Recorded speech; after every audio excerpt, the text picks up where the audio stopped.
আজকে একটা দারুণ মিষ্টি তৈরি করছি, তার জন্য একটা গুঁড়ো দুধের প্যাকেট নিয়ে নিচ্ছি।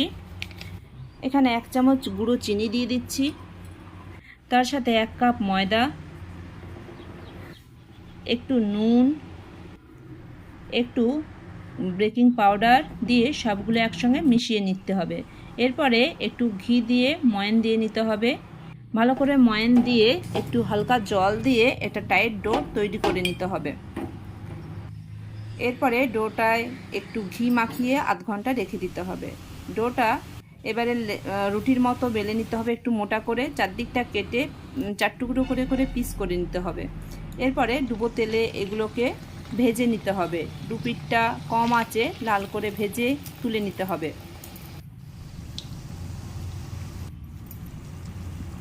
এদিকে একটা কড়াইয়ে 1 কাপ চিনি, 2 কাপ জল, এলাচ, ফুড কালার দিয়ে একটা চিনির সিরা তৈরি করে নেব।